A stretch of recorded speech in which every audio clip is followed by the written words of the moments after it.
It's crucial to recognize that even the most well-constructed arguments have genuine limits. Understanding these limitations helps us set realistic expectations and choose more effective approaches when logical arguments alone aren't working. When people hold positions based on identity rather than reasoning, we're dealing with something much more deeper than policy preferences. Consider someone whose opposition to wind farms isn't really about noise levels or bird strikes, but about their identity as someone who values traditional countryside landscapes that their family has known for generations. Or think about someone whose support for a particular political party has become so central to their sense of self that questioning any party position feels like questioning who they are as a person. In these cases, presenting better evidence or clearer logic often backfires because it feels like an attack on their fundamental identity. When issues connect to deep moral values, logical arguments can feel inadequate or even offensive. Jonathan Haidt's research shows that people draw on different moral foundations: care, fairness, loyalty, authority, sanctity, and liberty. Someone who sees an issue primarily through the lens of care and harm might be unmoved by arguments about economic efficiency. Someone who prioritizes loyalty and group cohesion might dismiss arguments based purely on individual rights.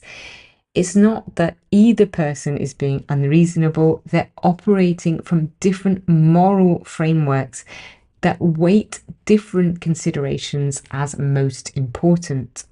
Fundamental disagreements about basic facts create even more challenging situations. If one person believes that climate change is primarily caused by human activities, whilst another believes it's mainly natural variation, arguing about specific policy responses becomes almost impossible. If people disagree about whether certain historical injustices occurred or about basic questions of biology or economics, you may need to address these foundational disagreements before productive policy discussions can happen. But these factual disagreements often aren't really about evidence. They're about which sources people trust and which communities they're part of. Broken trust in relationships can make even perfect arguments fall flat. If someone believes you've been dishonest with them before, or if they think you don't respect them as a person, they're unlikely to engage seriously with your reasoning, no matter how sound it is. Trust is the foundation that makes constructive arguments possible. Without it, people assume you're trying to manipulate rather than persuade, and they'll look for hidden motives behind even your most straightforward points. Doesn't mean abandoning reasoned discussion, but it does mean recognizing that argument alone may not be sufficient. Sometimes the most productive approach is to focus on understanding rather than persuading. Genuinely trying to comprehend why someone holds their position, what experiences shaped their thinking, and what concerns drive their views. This can reveal opportunities for connection that pure argumentation might miss.